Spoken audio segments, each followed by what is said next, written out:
Eu estou falando aqui nos últimos meses que, apesar de tudo o que está falando a imprensa, que o Lula está aí acuado, que o governo está sofrendo uma derrota atrás da outra, qualquer coisa que acontece na Câmara dos Deputados, a imprensa fala derrota para o governo, e aí parte daquela esquerda antipetista já começou a falar que o Lula é um presidente fraco, que o Lula não sabe governar, que o Lula tem que aprender com a esquerda do resto do mundo a governar sem maioria, como se tivesse alguma esquerda em algum lugar do mundo governando sem maioria e conseguindo aprovar tudo o que quer. Não tem. Pois bem, o que acontece é, o Lula anda muito autoconfiante. Eu tô falando isso aqui faz meses. Eu falo, olha, o Lula tem, hoje, apenas 11% da bancada da Câmara dos Deputados é de esquerda. 11%! Para você ter ideia, todo mundo falando, nossa, a esquerda ganhou na França, mas conseguiu apenas 34%. Apenas! É 3 vezes mais do que o Lula tem. Se o Lula tivesse 34% de petistas e PSOL e PCdoB na Câmara dos Deputados, ele ia estar assim, ó, de orelha a orelha. O Lula ia estar comemorando. Pois bem, não, ele tem 11%. Esse é o tamanho aí da esquerda, do PT, pelo menos. Aí se juntar o PSOL, o PDT, tudo mais, aí chega aí a uns 16%, se bem que para algumas coisas o PSOL trai nas votações, para outras metade do PDT também trai nas votações, o PSB também trai em muitas votações, então é aquilo, fica 15%, 16%, mas de verdade mesmo é só o PT que é 11%. Aí o que acontece? O Lula começou a falar contra o presidente do Banco Central e começou a falar contra algumas coisas que está fazendo o Arthur Lira. E ele sabe o seguinte, eu avisei faz meses, o Arthur Lira, a cada dia que passa, ele tem um pouco menos de capital político do que no dia anterior, porque cada dia que passa é um dia a menos que ele tem de mandato restante como presidente da Câmara. E aí, a cada dia que passa, ele está um pouquinho mais desesperado porque ele tem que eleger o sucessor dele. E para eleger o sucessor dele, ele precisa não de apoio do governo ou do PT ou da esquerda, mas ele precisa pelo menos que não esteja contra ele. Que assim faça vistas grossas, que não vete o candidato dele. Pois bem, eis que o PL do Bolsonaro começou a pressionar o Arthur Lira para emplacar o vice. Então querem aí que o candidato seja do Arthur Lira e o vice seja alguém do PL. E aí o governo Lula não vai querer. De jeito nenhum. O governo Lula vai vetar e vai falar, não, então a gente não apoia. Então o Arthur Lira está aí meio que numa encruzilhada. O Arthur Lira percebeu que ele vai ter que começar a trabalhar para o Lula, se ele quiser aí apoio do governo, que é mais importante ter apoio da esquerda do que ter apoio do PL. O PL tem 92 deputados, elegeu 99, tem 92 hoje. A esquerda junta aí tem mais do que isso, juntando PT, PSOL, PCdoB, aí parte do PDT, parte do PSB, tem mais do que isso. Aí o que acontece? Na semana passada eu mostrei aqui que até os bolsonaristas se uniram à esquerda para barrar um projeto do Arthur Lira e que ele ficou com carinha de bunda na Câmara dos Deputados, lá na mesa da presidência, assim, pô, mas os líderes partidários é que queriam aprovar isso, cadê esses líderes? Foi abandonado por todo mundo. Foi uma vergonha enorme que passou o Arthur Lira. Pior, ele falou que ia pautar um projeto de anistia a partidos políticos por pressão dos líderes partidários. Na hora que ele pauta, os líderes partidários todos sumiram. Ficou só gente criticando o Arthur Lira dos dois lados. Ele falou, pô, peraí, foi abandonado aqui. Foi a primeira vez que o Arthur Lira percebeu o que é ser abandonado. Por quê? Nos últimos 4 anos, ele é presidente da Câmara, então todo mundo está puxando o saco do Arthur Lira. Todo mundo alisando ele daqui, alisando ele dali. Ai, Arthur Lira, Arthur Lira. Claro, tem aí a esquerda que o critica, tem uma crítica aqui, outra ali de um outro parlamentar, mas a grande maioria são os puxa-sacos. Dessa vez ele percebeu, caramba, esse vai ser o meu destino a partir de fevereiro do ano que vem, eu tô ferrado. Se eu não eleger quem eu quero, vai ser pior que isso. Percebeu aí, teve uma amostra grátis do que é ser um deputado sem nenhum tipo de credibilidade, o Arthur Lira. Isso foi na quarta e na quinta-feira passadas. Ok. A partir disso, o Arthur Lira prometeu aí ao pessoal do governo Lula que ele iria trabalhar pela aprovação da reforma tributária do Lula. Lembre-se, a reforma tributária já foi aprovada, porém faltam alguns pontos. Falta agora modular a reforma tributária. Falar, qual qual produto ou serviço vai ter imposto, qual não vai ter, qual vai ter imposto extra, que é o chamado imposto do pecado, que é aquele imposto que é extra porque esse produto ou serviço causa danos aí à saúde ou causa danos aí à sociedade, então precisa de um imposto maior porque custa aos cofres públicos mitigar esses danos depois. Pois bem, isso vai ser discutido, vários setores aí da economia bilionários estão tentando emplacar aí, fazer lobby para que seus produtos tenham menos impostos, porque é melhor para eles, né? Não é porque eles querem o produto mais barato, não. É porque imagina, se um produto tem 20% de imposto, o produtor vende por tanto. Se tira o 20% de imposto, ele embolsa 20% de lucro. É isso que ele faz, tá? Aí não pense que vai ficar 20% mais barato. Não vai. Aí o que acontece? Alguns até ficam um pouquinho. Aí o que acontece? O Arthur Lira começou a trabalhar junto ao PL do Bolsonaro para falar, eu já tenho votos para aprovar essa reforma.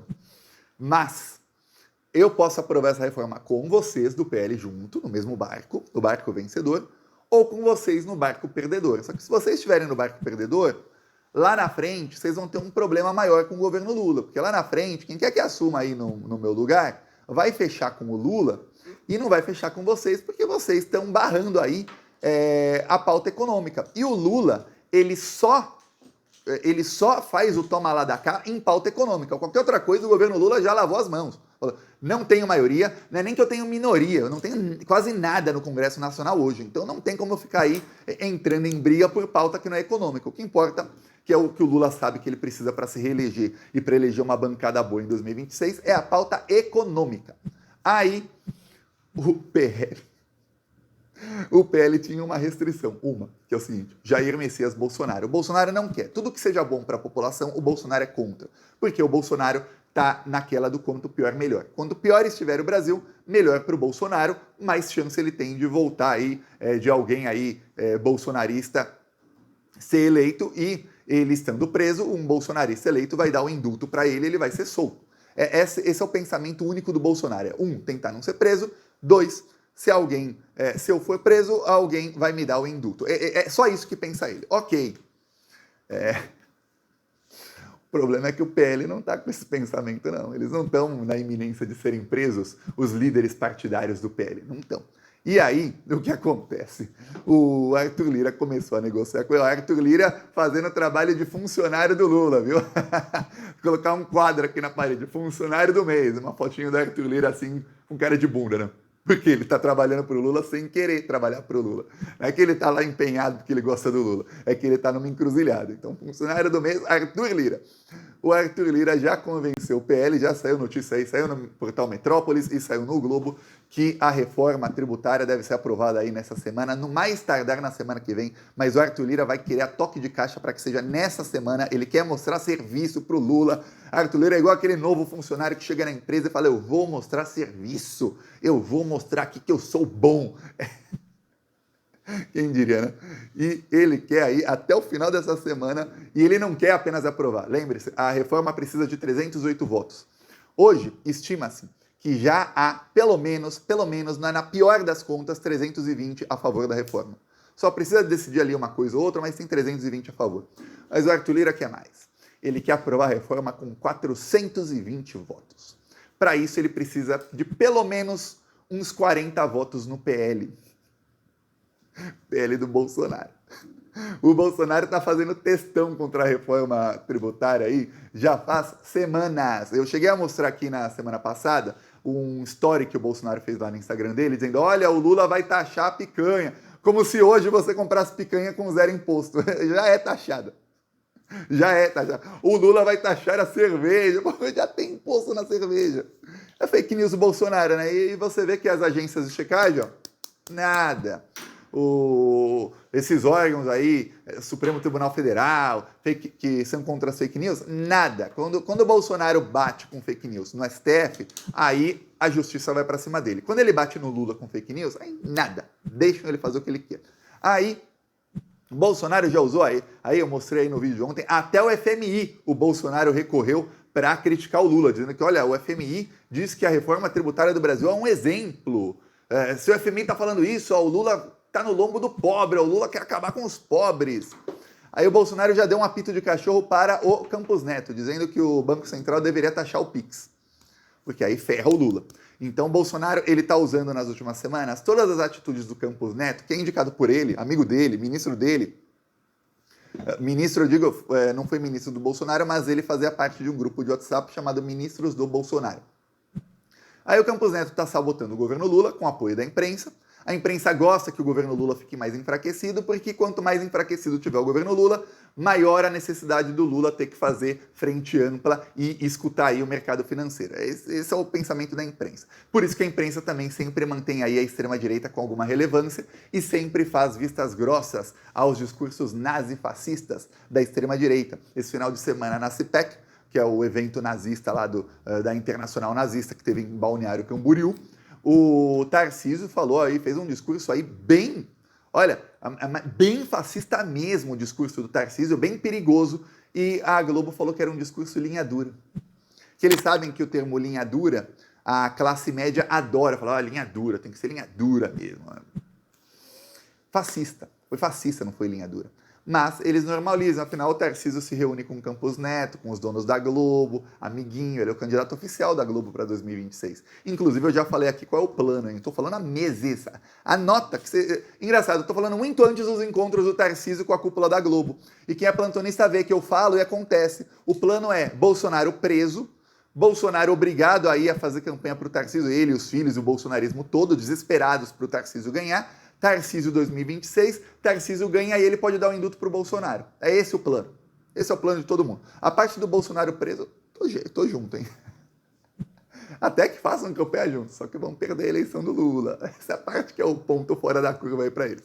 Aí o que acontece? Agora, o Arthur Lira, a despeito aí do que é o Bolsonaro, conseguiu a articulação com o PL e já saem notícias de que boa parte do PL vai votar a favor, sim, da reforma tributária do Lula. Tem alguns que são mais bolsonaristas, tudo mais, que sabem que eles têm o rabo preso com o Bolsonaro e que eles precisam fazer o que o Bolsonaro manda, não interessa o resto da conjuntura política, porque eles são eleitos com base nos votos dos bolsonaristas, com fotinho com o Bolsonaro apoiando eles. Então esses aí provavelmente vão acabar votando contra. Ou já veremos aí nos próximos dias eles fazendo um malabarismo daqueles dignos do Cirque du Soleil, aqueles dos melhores circos do mundo, para justificar um voto a favor aí da reforma do Lula. É isso que vão fazer, tá? Por quê? Porque o funcionário do mês, Arthur Lira, está em pânico. O Arthur Lira sabe, agora vai começar o recesso. E aí, imediatamente, enquanto os vossas excelências aí, parlamentares, estão de férias, sabe o que acontece? São 3 semanas de recesso. Nessas 3 semanas, o Arthur Lira perde 21 dias de capital político, que são 21 dias que vão passar e ele não tem poder algum. Ele tem ainda o poder, obviamente, de presidente da Câmara, mas ele não tem negociação ali para fazer nesses 21 dias. Ele fica lá, nada. Até voltar em agosto, quando voltarem do recesso aí no começo de agosto, o que vai acontecer? O Arthur Lira vai ter só mais agosto, setembro, outubro, novembro, 4 meses e um pouquinho de dezembro como presidente da Câmara. Ou seja, hoje se fala, nossa, o Arthur Lira ainda tem mais 6 meses como presidente da Câmara. Não tem, porque 3 semanas não vai ter agora. E também tem o recesso de dezembro e janeiro, que também não vai ter, não conta. Então ele sabe, aí ferrou mesmo. Cada dia que passa, ele perde 1% de capital. Ele tem mais 100 dias, mais ou menos. Cada dia que passa, ele perde 1% de capital político que ele tem. Quando chegar em novembro, dezembro, o Arthur Lira vai estar em pânico. Se ele não conseguir ali ter já uma garantia do Lula, não é de ministro do Lula, do Lula mesmo, de que eu vou apoiar o seu candidato e já ter um nome ali, o candidato vai ser o A, B ou C, ele sabe que o candidato dele tem chance de não ganhar. E ele sabe que se não ganhar o candidato dele, o Arthur Lira vai pra jaula, ele vai preso. É isso que vai acontecer com o Arthur Lira. Tem muita gente que ficou inimiga do Arthur Lira e muita gente que quer ver o Arthur Lira se ferrar da pior maneira possível, até lá em Brasília, os poderosos, eles ferram os seus inimigos para dar exemplo para os outros. Não mexa comigo que você vê o que acontece. Demora, mas acontece. Então tem muitos aí querendo ferrar o Arthur Lira, e ele sem poder nenhum vai ficar presa fácil. Hoje o Arthur Lira, ele articula com Alexandre de Moraes, com Gilmar Mendes, e quando ele não tiver poder nenhum? Não vão nem atender a ligação dele, vão ver aqui, plim, plim, plim, Arthur Lira, sai. cara é tóxico. É isso que vai acontecer. Eduardo Cunha que o diga e o outro, o Rodrigo Maia, eu já tinha até esquecido o nome dele, viu? Rodrigo Maia que o diga. O Rodrigo Maia foi quem cometeu um erro bem parecido com o do Arthur Lira. Rodrigo Maia deixou 3 nomes para a sucessão dele. Dizendo, ó, esses são meus 3 candidatos, um deles vai ganhar, hein? E o Rodrigo Maia tava todo pimpão, igual tava o Arthur Lira, todo pimpão. Eu sou bom, eu sou tal, eu peito o governo. Na época o governo era o Bolsonaro. Eu peito o governo, não sei o quê. O que aconteceu foi o seguinte. Chegou na hora da eleição, os 3 candidatos do Rodrigo Maia brigaram entre si. Chegou o Arthur Lira, que era o 4º candidato dele, mas que não era bem candidato do Rodrigo Maia, estava ali com o nome. Chegou o Arthur Lira e ganhou dos 3. Porque os 3 brigaram entre si. Foi isso que aconteceu. O Arthur Lira com o apoio de quem? Do governo. Então, o que o Arthur Lira está vendo? Foi a maneira como ele foi eleito. Ele está vendo que ele tem 3 candidatos, os 3 candidatos já estão brigando entre si, já começaram a brigar sem citar nomes, mas começaram a brigar entre si. Ele tentou mitigar isso fazendo uma proibição.